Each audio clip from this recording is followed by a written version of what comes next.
জয় গুরু বন্দে পুরুষোত্তমম। সিঙ্গেরিতে তখন আচার্য শঙ্কর অবস্থান করছেন। এই সময় গিরি মতান্তরে আনন্দগিরি নামক এক ব্রাহ্মণ যুবক আচার্যের শিষ্যত্ব গ্রহণ করেন। তিনি লেখাপড়া বিশেষ জানতেন না, কিন্তু কমনীয় কান্তি শুদ্ধ চেতা যুবকটি প্রথম দিন থেকেই একনিষ্ঠভাবে গুরু সেবায় ব্রতী হয়েছিলেন। এমনকি সন্ন্যাসী ইষ্টভ্রাতা সেবায় বিশেষ যত্নবান ছিলেন। পাণ্ডিত্যে, শাস্ত্র ব্যাখ্যা ও বিচার নৈপুণ্যে আচার্যের অন্যান্য শিষ্যদের পাশে গিয়ে দাঁড়াবার যোগ্য না হলেও প্রিয়দর্শী, বিনীত, মিষ্টভাষী গিরি অল্প দিনের মধ্যেই সকলের প্রিয়পাত্র হয়ে উঠলেন। গুরুর ছায়াসঙ্গী গিরির নিষ্ঠা ছিল অতুলনীয়। নিষ্ঠা সম্পর্কে শ্রী শ্রী ঠাকুর বলছেন, নিষ্ঠা হলো নিষ্ঠা, নিবিষ্টভাবে থাকা। নিষ্ঠা থাকলেই থাকবে অনুগত্য, আর আনুগত্য থাকলে কীতি সম্বেগ সেখানে থাকবেই। যেমন হনুমানের নিষ্ঠা ছিল রামচন্দ্রের উপর। তার বউ ছিল না, ছেলেও ছিল না, সে যা কিছু করেছে সবই তার প্রভু রামচন্দ্রের জন্য। লঙ্কায় রামচন্দ্র কত বলেছেন, যুদ্ধ করো না, এত লোক ক্ষয় আমার ভালো লাগছে না, কিন্তু হনুমান সে কথা শুনল না। ওই নিষ্ঠা থাকার জন্য সীতা উদ্ধার করে রামচন্দ্রের স্বস্তি বিধান করাই ছিল তার লক্ষ্য। আচার্য যখন শিষ্যদের শাস্ত্রাদি পড়াতেন, তখন গিরি সশ্রদ্ধভাবে গুরুর পাশে বসে অভিনিবেশ সহকারে শুনতেন।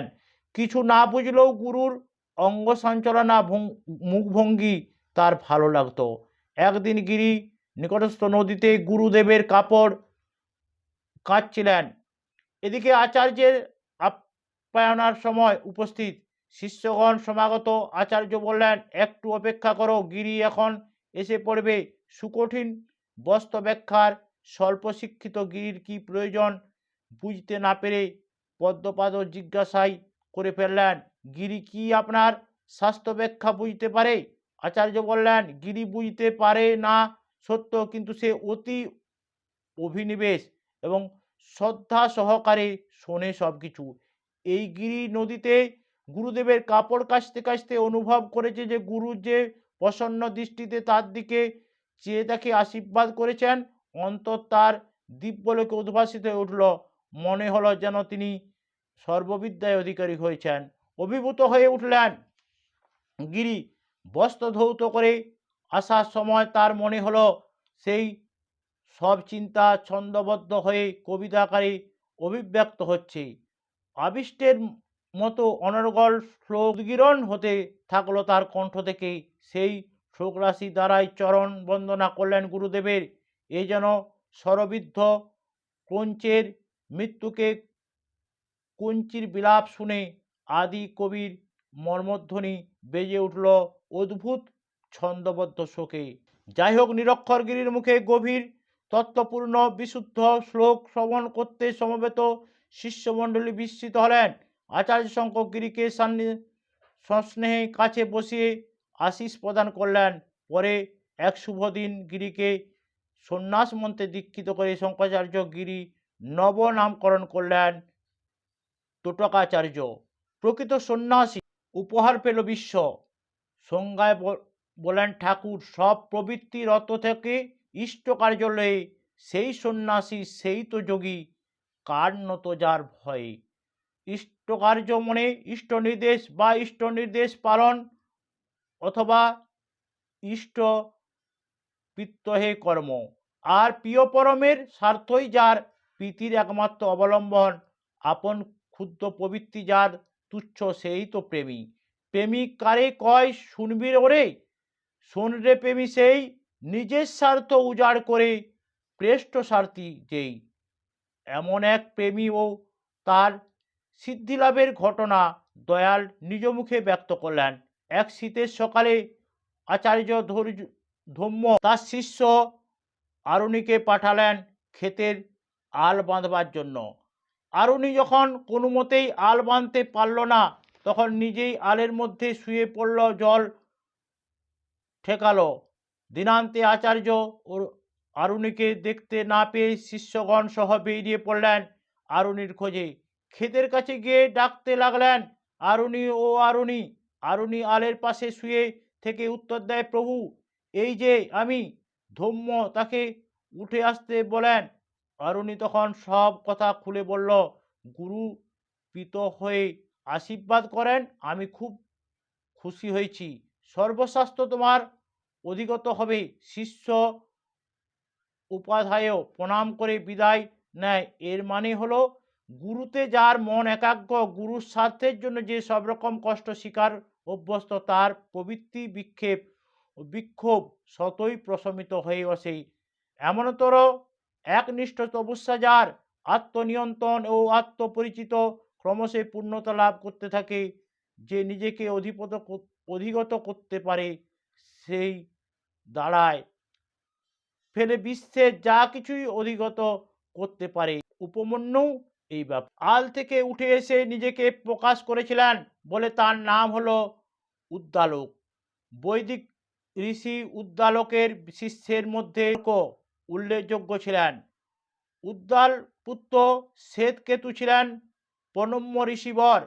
উদ্দালক বা আরুণী বা উপমন্যুর জীবন নিবিড়ভাবে পর্যালোচনা করলে বোঝা যায়, যে ছাত্র বা শিষ্য প্রাণপণে আনন্দের সহিত গুরুর আদেশ পালন করেছে, সে কখনোই বিফল হয়নি। অন্তরে স্থির বিশ্বাস চাই, তিনি যাই বলে দেবেন তাই করতে হবে, বিনা আপত্তিতে, বিনা ওজরে, পরম আনন্দে। অরুণী বা উপমন্যুর মনে সেই আনন্দ ছিল। মন প্রাণ উৎফুল্ল হয়ে উঠেছিল, হলেই কায় মনোবাক্যে একমুখী হয়ে পড়েছিল। তাই পার্থিব বাধাকে বাধ্য করে গুরুর আদেশ কার্যে পরিণত করাতে পেরেছিল। গুরুই ছিলেন লক্ষ্য। তাই অর্জুনের মতো পাখির চোখ ছাড়া আর কিছুই চোখে পড়েনি যে শ্রী ঠাকুরের সত্যতা আবারও প্রমাণিত এই প্রসঙ্গে। দ্বন্দ্ব বাধা বিঘ্ন দলি দক্ষ কুশল তড়িৎ রাগে, গুরুর আদেশ পালন যেথা সেটাই তো সিদ্ধি জাগে।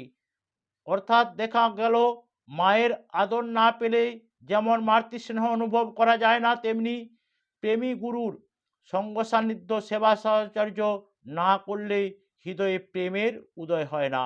অবশ্যই তা পাত্রবিশেষে ফলদান করে। ইষ্টের গায়ে মাছি হয়ে বসে থাকলে বা গাড়ু গামছা বইলেই আশানুরূপ ফল পাওয়া যায় না, যদি বলাগুলো বাস্তবায়িত না করা হয়। আর তখনই তা করা সম্ভব যখন তার স্বার্থ নিজের স্বার্থ হয়ে ওঠে। ভালোবাসিস অনেক বলিস, নির্দেশ মেনে চলিস না, ঠিকই জানিস প্রিয়কে তুই স্বার্থ ছাড়া মান। আর এমন এই সংকীর্ণ স্বার্থ চলন মানুষকে অপ্রাপ্তির অন্ধকূপে নিমজ্জিত করে। তাই স্পষ্ট ঘোষণা করলেন দয়াল, আমার কথাগুলো যদি তোমার শুধু কথা ও চিন্তারই খোরাক মাত্র হয়, করার বা আচরণের ভিতর দিয়ে সেগুলো যদি বাস্তবে ফুটিয়ে তুলতে না পারো, তবে পাওয়া যে তোমার তমসাচ্ছন্নই রয়ে যাবে, তা কিন্তু অতি নিশ্চয়ই।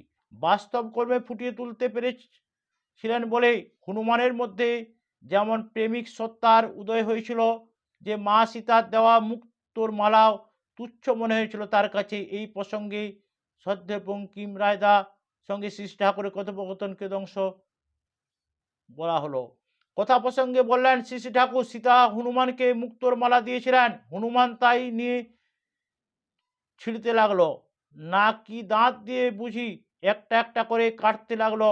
লক্ষণ এসে কয়, শালার বাঁদর, সীতা দিয়ে তোমার মুক্তোর মালা তুমি কেটে ফেললে। হনুমান বলল, এ তো রাম নাম লেখা নেই। বঙ্কিমদা বলছেন, তখন লক্ষণ বলল, তোমার শরীরে তো রাম নাম লেখা নেই, সেটাও ফেলে দাও। তখন হনুমান বুক চিরে দেখালো, সেখানে রাম নাম লেখা আছে। শ্রী ঠাকুর বলতেন, তাৎপর্য হচ্ছে মালার মধ্যে রামচন্দ্রের কাজে লাগে না এমন কিছু নেই, আর আমার মধ্যে রামচন্দ্রের উপযোগী যা ছাড়া আর কিছুই নেই। এইরকম উপমা থাকলে অথচ তার তাৎপর্য ঠিক মতো ভেঙে না দেওয়া হলে অনেক সময় বিকৃত ঢুকে যায়। প্রেম থেকে আসে অনুগত্য আর কীতি সম্বেগ, তখন এই ভক্তের হৃদয়ে ভগবানের আবাসস্থল হয়ে ওঠে। তেমনটাই ঘটেছিল হনুমানের সঙ্গে। তাই তিনি হয়ে উঠেছিলেন প্রকৃত জ্ঞানের অধিকারী।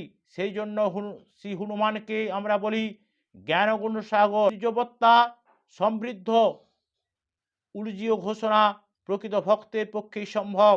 তাই তো তাকে বলা হয় বীর হনুমান। আবার মহাবীর নামেও আখ্যায়িত করা হয় তাকে।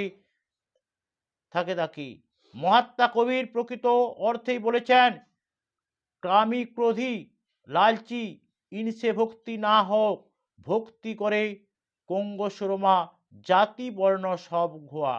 দয়াল স্পষ্ট বললেন, দুর্বল হৃদয়ে প্রেম ভক্তি স্থান নেই। ভক্ত আহাম্মক নয়, বরং বিনীত অহংযুক্ত জ্ঞানী। এমন ভক্তই সমস্ত প্রতিকূলতার ঊর্ধ্বে উঠে সোচ্চারে ঘোষণা করতে পারেন, পার্থিব স্বামীর একটা ভালো লাগলে শুনে যদি তার হৃদয়ে প্রেম না আসে, মাথা ঠুকে তখন বলতে ইচ্ছে করে, যদি প্রেম দিলে না প্রাণে, কেন ভোরের আকাশ ভরে দিলে এমন গানে গানে। যেমনটা হয়েছিল শ্রী রাধিকার বেলায়, সবাই ডাকত কৃষ্ণ কলঙ্কিনী বলে। তাতে তার মর্যাদাহানি হয়েছে কি? তা কিন্তু নয়।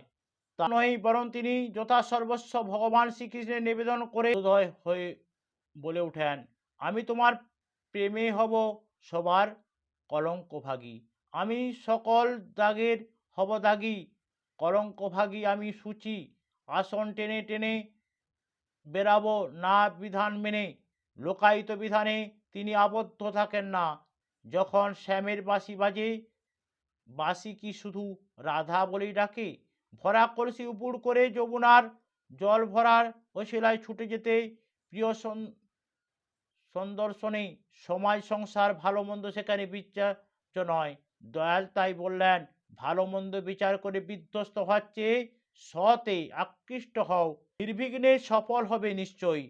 ছড়ার বাণীতেও শ্রী শ্রী ঠাকুর একথা প্রশ্ন আমার অস্ত রয়ুক যুক্তিস্বরে, তোমার ব্রত করব পালন মরণ স্তব্ধ করে। সত্যানুসরণ ও আমাদের সাবধান করে দিলেন, মানুষের আকাঙ্ক্ষিত মঙ্গল তার অভ্যস্ত সংস্কারের অন্তরালে থাকে। তাই মঙ্গলদাতা তখনই দণ্ডিত হন, যখনই দেওয়া মঙ্গলটা অভ্যস্ত সংস্কারের সঙ্গে বিরোধ উপস্থিত হয়। আর তাই প্রেরিত পুরুষ স্বদেশে কুৎসামণ্ডিত হন। উপায় নির্বিচারে তাকে অনুসরণ। তিনি ডাক দিয়েছেন সকলকে, জয় গুরু বন্দে পুরুষোত্তম।